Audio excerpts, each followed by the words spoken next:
नमस्कार, हमारे YouTube channel पर आप सभी का स्वागत है। तो आज हम हिंदी व्याकरण का प्रथम अध्याय शुरू करने जा रहे हैं, जिसका शीर्षक है भाषा, बोली, लिपि और व्याकरण। तो इसमें हम सबसे पहले पढ़ेंगे भाषा। भाषा किसे कहते हैं? तो मनुष्य एक सामाजिक प्राणी और समाज में रहते हुए उसे अपने विचारों का आदान प्रदान करना पड़ता है। सृष्टि के आरंभ में भाषा नहीं थी, तब आदि मानव ने अपने विचार प्रेषित करने के लिए कुछ ध्वनि संकेत बना लिए थे। मानव के विकास के साथ साथ ये ध्वनि संकेत भी विकसित रूप लेते गए, जैसे हरी झंडी व हरी बत्ती से गाड़ी चलने का संकेत मिलता है। लाल बत्ती होते ही सब वाहन चालक अपना वाहन रोक देते हैं। बच्चा भी हंसकर या रोकर अपने भाव प्रकट करता है और पशु पक्षी भी तरह तरह की आवाजें निकाल कर अपनी खुशी व दुख की अभिव्यक्ति करते हैं, परंतु इन संकेतों से सारी बातें और भाव व्यक्त नहीं हो सकते। अतः विचार और भाव को पूरी तरह अभिव्यक्त करने के लिए हमें भाषा की आवश्यकता होती है। तो हमें भाषा की आवश्यकता क्यों होती है? अपने मन के विचारों और भावों को पूरी तरह से अभिव्यक्त करने के लिए हमें भाषा की आवश्यकता होती है। शब्द रचना की दृष्टि से भाषा शब्द है, भाषा शब्द है वो संस्कृत की भाष धातु से बना है, जिसका अर्थ होता है बोलना, वाणी या कथन। इसलिए मुंह से बोलकर ध्वनि संकेतों के माध्यम से विचारों का आदान प्रदान किया जाता है, परंतु मुंह से निकली इन ध्वनियों का व्यवस्था में बंधा होना आवश्यक है। अगर हम मुंह से कुछ भी किसी भी तरह की साउंड निकालेंगे लेकिन वो मीनिंगलेस होगी, उसका कोई अर्थ नहीं होगा, तो उसे हम भाषा नहीं कह सकते, बल्कि एक सुव्यवस्थित और सार्थक ध्वनि संकेतों को ही हम भाषा कह सकते हैं। अतः व्यवस्थित ध्वनियां ही भाषा कहलाती हैं। तो भाषा किसे कहेंगे हम? जिन ध्वनि चिन्हों के माध्यम से मनुष्य अपने भाव और विचारों का आदान प्रदान करता है, उसे भाषा कहा जाता है। भाषा ही वह सशक्त माध्यम है जो एक पीढ़ी के अर्जित ज्ञान को दूसरी पीढ़ी तक पहुंचाता है, क्योंकि जैसे हमारे जो पूर्वज थे उनके पास जो भी ज्ञान था उन्होंने बोलकर अपने मुंह से कथाएं सुनाकर हमें वो ज्ञान प्रदान किया, और हम अपनी जो आने वाली पीढ़ियां हैं उनको भी इसी तरह से ज्ञान देते हैं।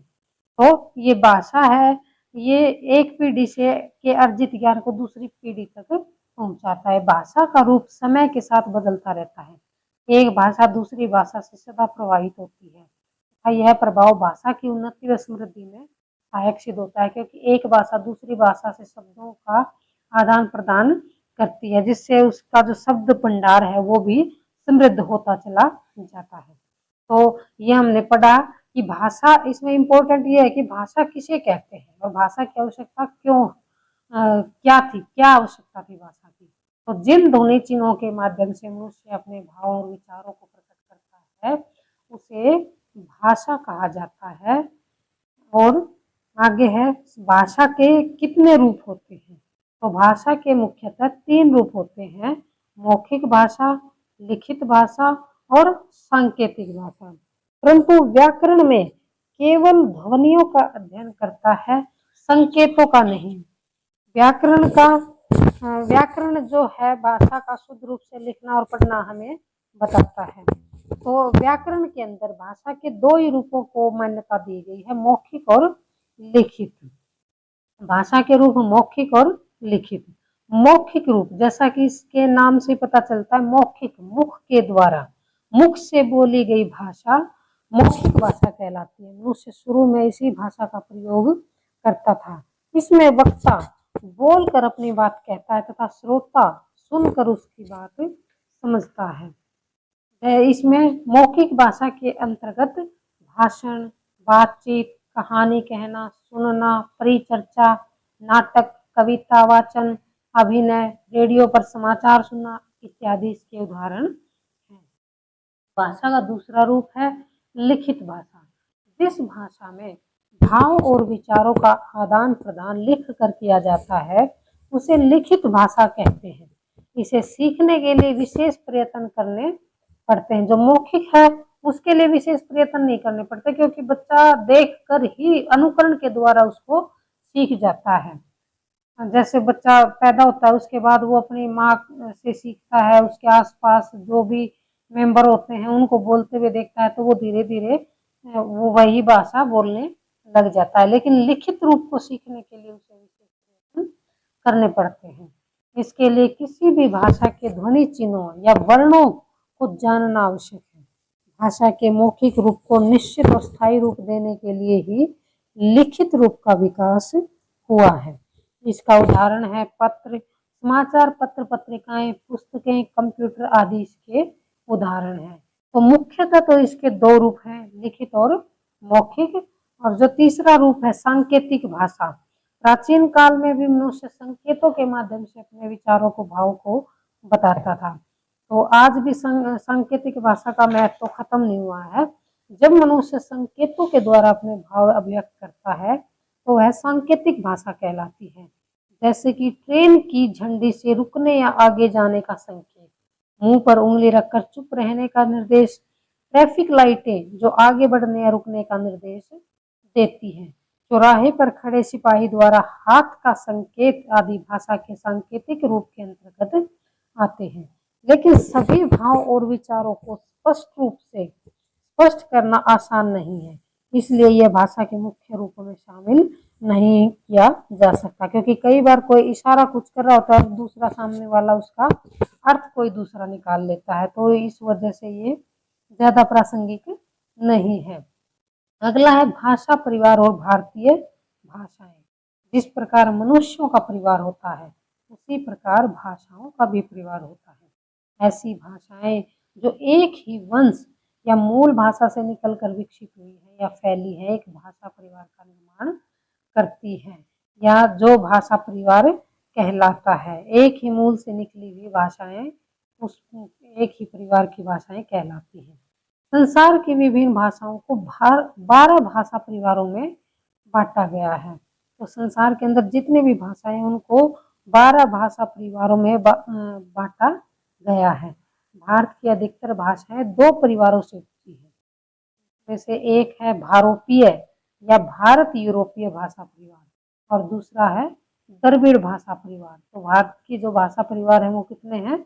दो हैं, भारोपीय या भारत प्लस यूरोपीय भाषा परिवार और द्रविड़ भाषा परिवार। भारोपीय भाषा परिवार की भाषाओं को आर्य भाषा समूह कहते हैं। जैसे जो आर्यों की जो भाषा थी उसी के आधार पर इसे भारोपीय परिवार कहा जाने लगा। ये सभी भाषाएं आती है जिनका जन्म संस्कृत से हुआ है। जिनकी मूल जननी संस्कृत है उनको भारोपीय या आर्यों की भाषा कहा जाता है। द्रविड़ भाषा परिवार में दक्षिण भारत की भाषाएं सम्मिलित हैं, जिसमें तमिल, तेलुगु, मलयालम, कन्नड़ इत्यादि भाषाएं आती हैं। तो ये है भाषा परिवार और भारतीय भाषाएं। अगला हमारा जो टॉपिक है इसी चैप्टर के अंतर्गत भाषा के विविध रूप। तो भाषा के बहुत से रूप प्रचलित हैं, उसमें मातृभाषा, राष्ट्रभाषा और राजभाषा।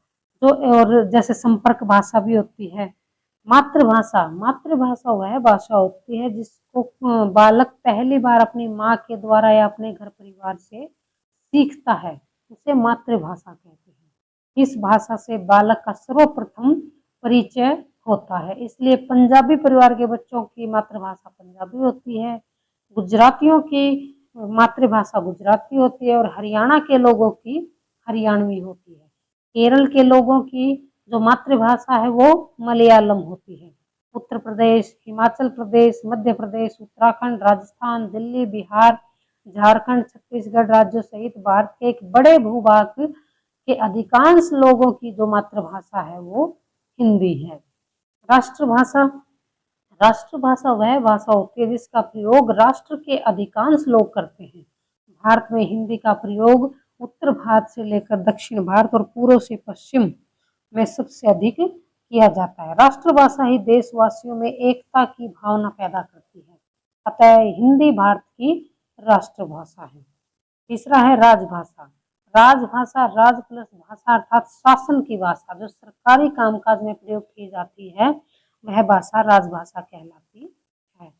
14 सितंबर 1949 को संविधान के अनुच्छेद 343 के अनुसार हिंदी को भारत संघ की राजभाषा के रूप में स्वीकार किया गया था। ये मोस्ट इम्पोर्टेंट है कि जो 14 हिंदी दिवस भी मनाया जाता है 14 सितंबर को। 14 सितंबर 1949 को संविधान के किस अनुच्छेद के अनुसार, 343 के अनुसार हिंदी को भारतीय संघ की राजभाषा के रूप में स्वीकृति प्रदान की गई थी। इसी कारण से प्रत्येक वर्ष 14 सितंबर को हिंदी दिवस मनाया जाता है। उत्तर प्रदेश, मध्य प्रदेश, उत्तराखंड, बिहार, झारखंड, मध्य प्रदेश, छत्तीसगढ़, राजस्थान, हरियाणा, हिमाचल प्रदेश, दिल्ली, अंडमान निकोबार इत्यादि सभी जो प्रदेश हैं, इनके शासन और शिक्षा की भाषा हिंदी है। इसके साथ ही देश के अन्य भागों में भी हिंदी द्वितीय और तृतीय भाषा के रूप में पढ़ाई जाती है। भारत की मान्यता प्राप्त भाषाएं कौन सी हैं? जैसे भारत हिंदी भाषा को संविधान में स्थान दिया है, संवैधानिक स्वरूप है हिंदी भाषा का। उसी प्रकार से भारतीय संविधान की 8वीं अनुसूची में 22 भाषाओं को मान्यता प्रदान की गई है। उनके नाम है हिंदी, असमिया, बंगाली, गुजराती, बोडो, डोगरी, कन्नड़, कोंकणी, पंजाबी, उर्दू, मैथिली, मलयालम, कश्मीरी, मणिपुरी, मराठी, नेपाली, उड़िया, संस्कृत, तमिल, तेलुगु, संथाली और सिंधी। इसमें ये जो 22 भाषाएं हैं ये इम्पोर्टेंट है। कई बार एग्जामिनर जैसे दे देता है कि 3 तो दे देता है जो संविधान में सम्मिलित की गई भाषाएं हैं, और 1 दे देगा अलग से और पूछ लेगा कि बताओ इनमें से कौन सी भाषा है वो संविधान में सम्मिलित नहीं है, या फिर 3 अलग दे देगा और 1 इनमें से दे देगा कि बताओ इनमें से कौन सी भाषा है जो संविधान में सम्मिलित है। तो हमें ये भाषाओं को याद रखना पड़ेगा। अगला है मानक भाषा। मानक भाषा कौन सी होती है? Standard language. मानक भाषा सुशिक्षित और विद्वत समाज द्वारा अपनाया जाने वाला भाषा का व्याकरण सम्मत रूप ही मानक भाषा कहलाता है। भाषा के निरंतर विकास, प्रसार और क्षेत्रीय प्रभाव के कारण भाषा के वर्णों और वर्तनी के अनेक रूप प्रचलित हैं, जिससे भाषा के रूप को लेकर भ्रम की स्थिति उत्पन्न हो जाती है। इसी भ्रम को दूर करने के लिए मानक वर्तनी भारत सरकार के केंद्रीय हिंदी निदेशालय में निर्धारित की गई है। तो जैसे मानक और अमानक रूप हैं भाषा के, जैसे हम र व, इसको हम र व भी पढ़ सकते हैं और इसको हम ये ख को अगर हम अलग अलग लिखते हैं तो इसको र व भी पढ़ सकते हैं, इसको ख भी पढ़ सकते हैं।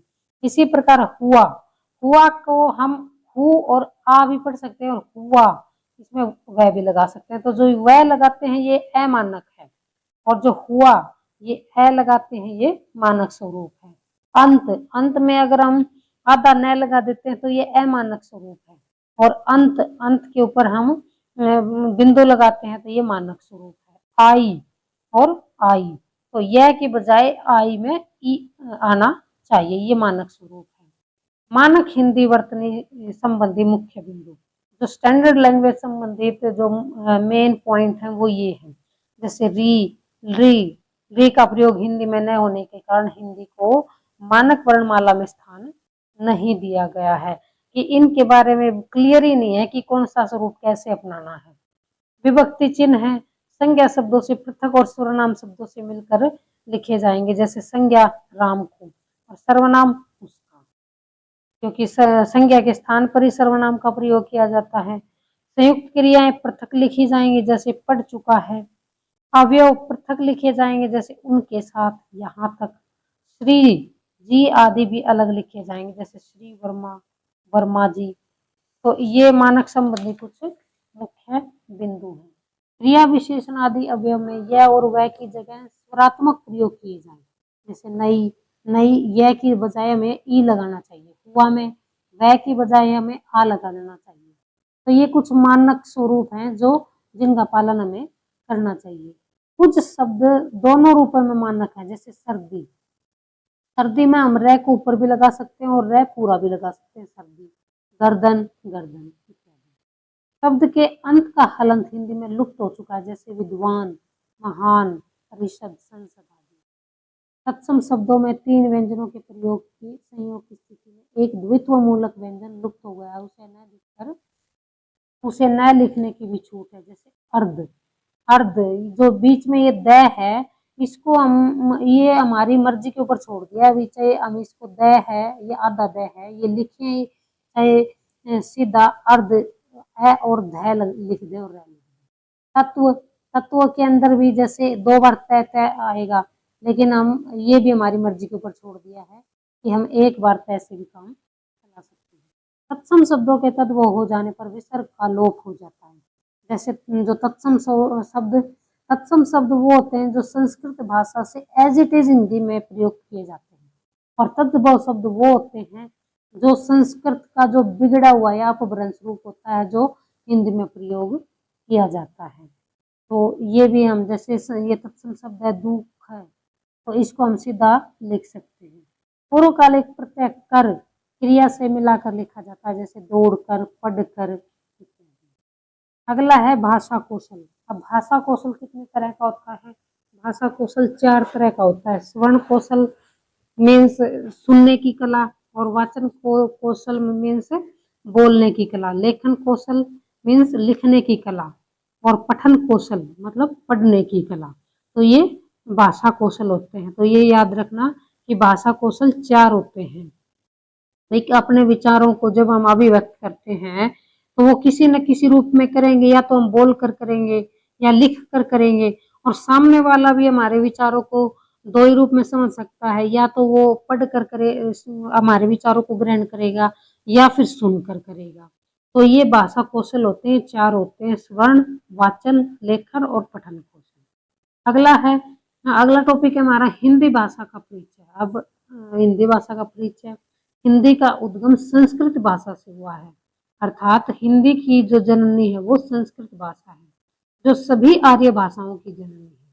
हिंदी शब्द का संबंध संस्कृत शब्द सिंधु से माना जाता है।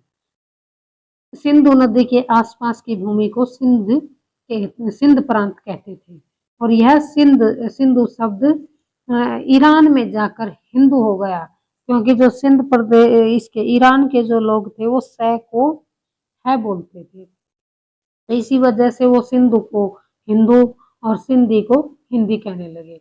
हिंद फिर हिंद हो गया, और हिंदी है सिंधी है वो हिंदी हो गई।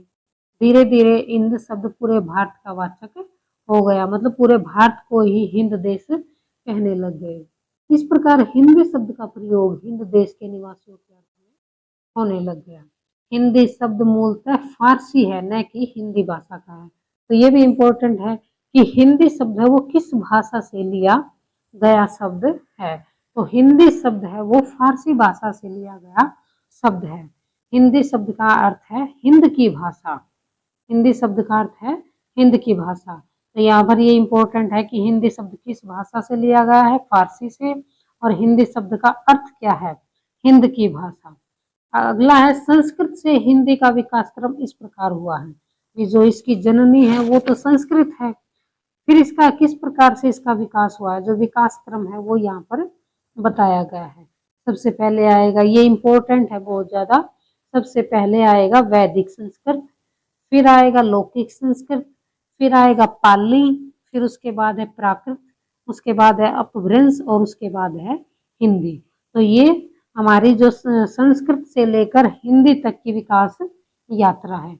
आज जो हिंदी का रूप प्रचलित है उसे खड़ी बोली कहते हैं, और इसके अंदर बहुत सारी बोलियां सम्मिलित हैं। हिंदी भाषा की विशेषता या उपलब्धियां क्या क्या है? हिंदी भारत की राजभाषा है और संपर्क भाषा है। एक उत्तर भारत का आदमी दक्षिण भारत में जाता है तो दक्षिण भारत और उत्तर भारत का आदमी आपस में जब बातचीत करता है तो ज्यादातर वो हिंदी में ही करता है, तो वो संपर्क की भाषा है। तो पूरे भारत में हिंदी बोलने वाले आदमी हर जगह हमें मिल जाते हैं। इसके उच्चारण और एक लेखन में एक रूपता होती है। लिपि चिन्हों के नाम ध्वनियों में कोई अंतर नहीं है। जैसे रोमन में अक्षर बी है अर्थात ब है, परंतु हिंदी में अक्षर ए की ध्वनि भी ए है। हिंदी फिजी देश की राजभाषा, ये इम्पोर्टेंट है कि हमारे देश के अलावा हिंदी और किस देश की राजभाषा है, तो हिंदी है वो फिजी देश की राजभाषा है, ये भी इम्पोर्टेंट है। फिर भाषा का छोटा स्वरूप होता है बोली, या छोटा स्वरूप या अक्षेत्रीय रूप कह लीजिए। तो भाषा का क्षेत्रीय रूप बोली होता है। यह भाषा का अल्प विकसित रूप होता है, मतलब ये इसका विकास नहीं होता है, विकास नहीं हुआ है, ये छोटा रूप है, छोटे क्षेत्र में फैली हुई है। इसे सामान्यतः बोलचाल में प्रयोग किया जाता है। बोली में थोड़ी सी दूरी में ही हल्का अंतर आ जाता है, इसलिए कहा जाता है कोस कोस पर बदले पानी, चार कोस पर वाणी। इसमें साहित्य की रचना प्राय नहीं होती। कुछ साहित्यकारों ने बोलियों में साहित्य की रचना की थी, जैसे गोस्वामी तुलसीदास ने रामचरितमानस है वो अवधी बोली में, उस समय पर अवधी बोली के रूप में प्रयुक्त होती थी। और सूरदास ने सूरसागर है वो ब्रज भाषा में लिखा था, और विद्यापति ने पदावली और मैथिली भाषा में रचना की थी, परंतु बोलियों में रचनाएं बहुत कम हुई हैं। आगे चलकर ये केवल बोली तक सीमित रह गई, आगे इनका विकास नहीं हो पाया। हिंदी भाषा में सम्मिलित बोलियां, ये इम्पोर्टेंट है, ये मोस्ट इम्पोर्टेंट है, चाहे वो कोई भी एग्जाम हो, यहाँ से क्वेश्चन जरूर बनता है कि जो हमारी हिंदी है उस हिंदी भाषा में जो बोलियां हैं उनको क्षेत्र के आधार पर कैसे विभाजित किया गया है। तो इसमें जैसे इसको 5 वर्गों में डिवाइड किया गया है। पश्चिमी हिंदी, पूर्वी हिंदी, राजस्थानी हिंदी, पहाड़ी हिंदी, बिहारी या मागधी हिंदी। तो पश्चिमी हिंदी के अंतर्गत ब्रज भाषा, खड़ी बोली, हरियाणवी, बुंदेली और कन्नौजी आती है। और पूर्वी हिंदी के अंतर्गत अवधी, बघेली, छत्तीसगढ़ी आती है। राजस्थानी हिंदी के अंतर्गत मेवाती, मारवाड़ी, मालवी और हाड़ौती आती है। और पहाड़ी हिंदी के अंतर्गत गढ़वाली, कुमाऊनी और मंडियाली बोलियां आती हैं। बिहारी मागधी हिंदी, इसमें मगही, मैथिली और भोजपुरी बोलियां आती हैं। ये तो है भाषा के, जो हमारी हिंदी भाषा है उसमें सम्मिलित मुख्य बोलियां क्षेत्र के आधार पर। फिर है उपभाषा। उपभाषा जब बोली का क्षेत्र थोड़ा बड़ा हो जाता है, जैसे सबसे बड़ी तो हो गई भाषा, और उससे छोटी फिर उपभाषा, और सबसे छोटी बोली। जब यह वह उपभाषा बन जाती है तो भाषा में कुछ साहित्य लेखन भी होने लग जाता है। एक उपभाषा के अंतर्गत एक से अधिक बोलियां हो सकती हैं। तो भाषा के अंतर्गत कई उपभाषाएं हैं। जब उपभाषा का क्षेत्र विस्तृत हो जाता है तब वह भाषा का रूप ले लेती है। अब लिपि किसे कहेंगे? लिपि भाषा का प्रयोग दो रूपों में किया जाता है, मौखिक और लिखित। मौखिक तो हम मुख के द्वारा बोलकर अब अपने विचारों को, अपने भावों को व्यक्त करते हैं, और भाषा को लिखित रूप देने के लिए कुछ चिन्हों की आवश्यकता होती है। जिन चिन्हों का प्रयोग किया जाता है, हम भाषा को लिखित रूप देने के लिए उन्हें लिपि कहते हैं। तो ये इसकी जो परिभाषा है ये भी इम्पोर्टेंट है कि लिपि किसे कहते हैं। तो लिपि हम कहेंगे भाषा को लिखने के लिए निश्चित किए गए चिन्हों की व्यवस्था व विधि लिपि कहलाती है। यदि लिपि न होती तो संसार का विकास भी न हो पाता, क्योंकि ज्ञान वहीं तक सीमित रह जाता और अगली पीढ़ी तक वो नहीं पहुंच पाता। अतः संसार की विभिन्न भाषाओं को लिखने के लिए अनेक लिपियां प्रचलित हैं। हिंदी की लिपि देवनागरी है। देवनागरी लिपि का विकास ब्राह्मी लिपि से हुआ है। यहाँ ये भी इम्पोर्टेंट है कि हिंदी की लिपि कौन सी है? देवनागरी। और दूसरा है कि देवनागरी लिपि का विकास किस लिपि से हुआ है? तो देवनागरी लिपि का विकास है वो ब्राह्मी लिपि से हुआ है। ब्राह्मी लिपि एक प्राचीन लिपि है और इसी से देवनागरी लिपि का विकास हुआ है। देवनागरी लिपि की मुख्य विशेषताएं क्या क्या है? देवनागरी विश्व की एकमात्र वैज्ञानिक लिपि है। प्रत्येक ध्वनि के लिए एक चिन्ह निर्धारित है। लेखन और मुद्रण में एक रूपता है। देवनागरी लिपि बाएं से दाएं ओर लिखी जाती है, और जो फारसी है वो दाएं से बाएं की ओर लिखी जाती है। तो ये देवनागरी लिपि की विशेषताएं हैं। आगे है जो ये है, ये मोस्ट इम्पोर्टेंट है। कुछ प्रमुख भाषाएं दे रखी हैं और उनकी लिपियां दे रखी हैं, तो ये बहुत ही ज्यादा इम्पोर्टेंट है। जैसे हिंदी, नेपाली, मराठी, संस्कृत, मैथिली, कोंकणी, इन सब की लिपि है वो देवनागरी लिपि है। जो उर्दू भाषा है उसकी लिपि है फारसी, और तमिल भाषा है उसकी लिपि है तमिल। बांग्ला की लिपि है बंगाली, अंग्रेजी, जर्मन, फ्रांसीसी इत्यादि भाषाओं की जो लिपि है वो रोमन है। पंजाबी भाषा की लिपि गुरुमुखी है। चीनी भाषा की लिपि कांजी या कना है और जापानी भाषा की लिपि हांजी है। कश्मीरी भाषा की लिपि शारदा है। इसमें से जैसे ये तो कुछ कॉमन से हैं, जैसे हिंदी, नेपाली, संस्कृत, मैथिली, कोंकणी, उर्दू, तमिल, बांग्ला, ये तो आपको सबको पता होगा। इसमें दो तीन नई जो लिपियां हैं और नई भाषाएं हैं वो आई हैं। जैसे चीनी की जो लिपि है वो कांजी या कना है और जापानी की हांजी है और कश्मीरी की शारदा लिपि है। और जैसे हिंदी की जो हिंदी, नेपाली, मराठी, संस्कृत, मैथिली, कोंकणी की नेपाली है। और जो रोमन लिपि है वो भी 3 भाषाओं की लिपि है, अंग्रेजी, जर्मन और फ्रांसीसी। अगला है व्याकरण। व्याकरण किसे कहते हैं? व्याकरण शब्द का सामान्य अर्थ होता है शब्दों का विश्लेषण, वर्णों के व्यवस्थित मेल से वाक्य और वाक्यों के व्यवस्थित मेल से भाषा का निर्माण होता है। यदि ये व्यवस्थित न हो तो भाषा अर्थपूर्ण नहीं होगी। इन्हें व्यवस्थित करने का कार्य व्याकरण करता है। इसी के माध्यम से भाषा की व्यवस्था में एक रूपता बनी रहती है। तो ये हमारे हिंदी व्याकरण और हिंदी व्याकरण के जैसे पार्ट हैं। जैसे हिंदी व्याकरण में सबसे छोटा जो मूल जो है वो वर्ण है, फिर वर्णों से शब्द का निर्माण होता है, शब्द के अंदर पद होते हैं, वाक्य का निर्माण होता है, संज्ञा है, सर्वनाम है। संज्ञा मीन्स किसी व्यक्ति, वस्तु, स्थान का बोध कराए वो संज्ञा है और सर्वनाम संज्ञा के स्थान पर प्रयुक्त होता है वो सर्वनाम है। और किसी कार्य के करने या होने का बोध होता है तो वो क्रिया होती है। लिंग, जिससे हमें किसी के स्त्री या पुरुष होने का बोध होता है तो वो लिंग होता है।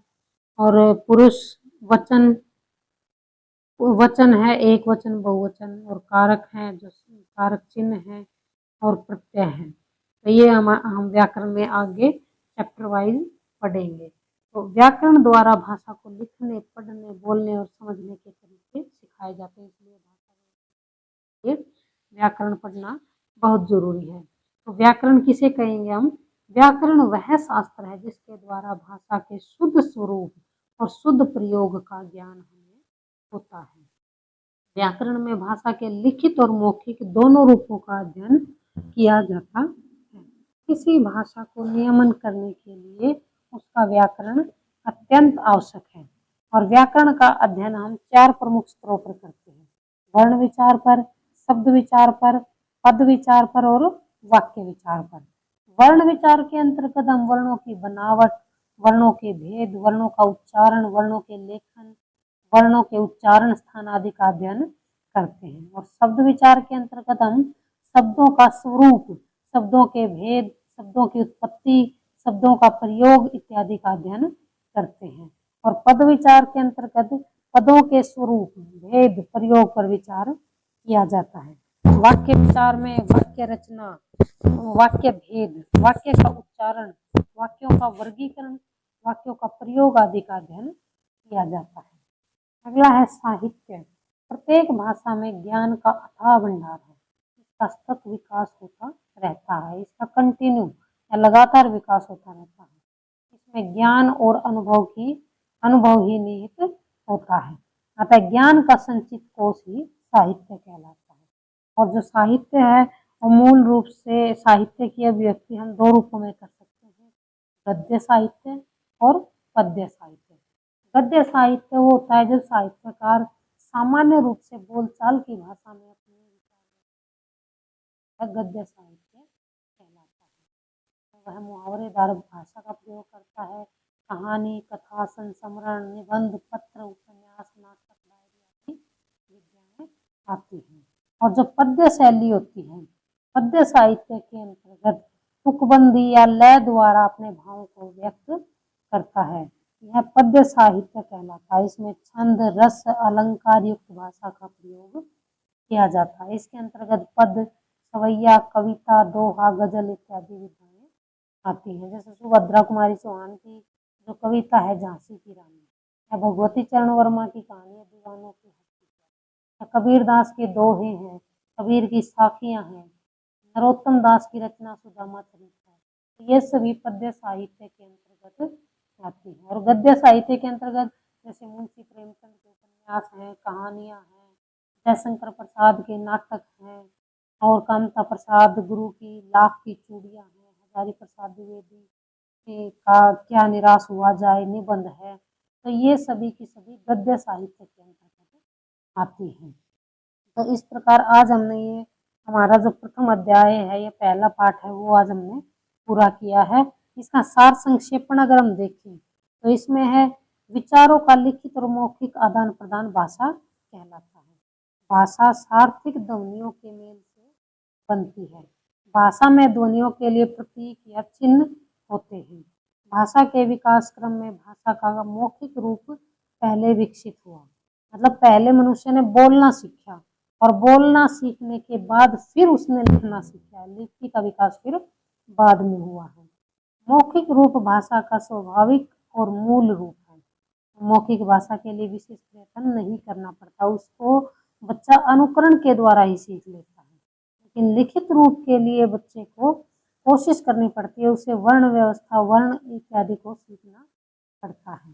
भाषा का लिखित रूप ज्ञान के भंडार को सुरक्षित रखकर स्थायी जो अगली पीढ़ी है, भावी पीढ़ी है, उस तक पहुंचाता है। और व्याकरण है वो भाषा को नियमित और व्यवस्थित करता है। व्याकरण भाषा की अशुद्धियों को दूर करके उसे शुद्ध और परिमार्जित करता है। भारतीय संविधान में 22 भाषाओं को मान्यता दी गई है। राजभाषा का प्रयोग देश के प्रशासनिक कार्यों में किया जाता है। और बोली भाषा का अल्प विकसित व क्षेत्रीय रूप होती है। बोली एक छोटे क्षेत्र में बोली जाती है। हिंदी भारत की संपर्क भाषा है और अंग्रेजी है वो विश्व की संपर्क भाषा है। उपभाषा बोली का ही विस्तृत रूप है। लिपि ध्वनियों को लिखने की विधि है। किसी भाषा के संचित ज्ञान संग्रह को साहित्य कहा जाता है, और साहित्य के दो रूप बताए हैं, गद्य और पद्य। तो इस प्रकार आज हमने जो हमारा पहला पाठ है भाषा, बोली, लिपि और व्याकरण, इसके बारे में हमने पढ़ा है। और इसमें भी जो ये मुख्य भाषा और लिपि थी, इसको जरूर याद रखें। और इसमें एक मतलब एक क्वेश्चन था, इसको भी मैंने इसमें शामिल किया है। उसमें तो जैसे कुछ लिपि और भाषाएं हमने पढ़ी थी पहले, जैसे जो हिंदी, नेपाली, मराठी, संस्कृत, मैथिली, उर्दू की फारसी थी, तमिल की तमिल थी, जो बंगला थी उसकी बंगाली थी, अंग्रेजी, जर्मन, फ्रांसीसी की रोमन थी, और पंजाबी की गुरुमुखी थी, चीनी की कांजी और कना थी, जापानी की हांजी थी, और कश्मीरी की सागा थी। तो उसमें से कुछ तो इसी के अंदर आ गए, जैसे फ्रेंच है उसकी रोमन लिपि है, और जो चीनी है उसकी कांजी या कना है। चीनी है उसकी कांजी या कना है। अगर हम इसको जैसे मैच करते हैं तो फ्रेंच है उसकी एक सेकंड की, फ्रेंच है उसकी रोमन है, चीनी है उसकी कांजी या कना है। जो तिब्बती भाषा ये नई आई है, तिब्बती भाषा है उसकी अबुगिडा या समभोट है, ये लिपि है इसकी तिब्बती भाषा की। और जो नेपाली है उसकी तो देवनागरी है ही। सिंहली, सिंहली जो श्रीलंका में जो बोली जाती है भाषा, उसकी जो लिपि है वो उच्छेन लिपि है। पंजाबी है उसकी लिपि गुरुमुखी है, और जापानी की हमने पीछे ही पढ़ी थी हांजी है। तो इसमें कुछ नई लिपियां आई हैं, जैसे फ्रेंच की और तिब्बती की, नेपाली की, सिंहली की। इनको भी आप जरूर उसके अंदर शामिल करें। तो आशा करते हैं कि आज का चैप्टर आपको पसंद आया होगा। अगले चैप्टर के अंतर्गत हम व्याकरण का एक नया टॉपिक लेकर आपके सामने उपस्थित होंगे। और अगला हमारा जो टॉपिक है वो वर्ण विचार है।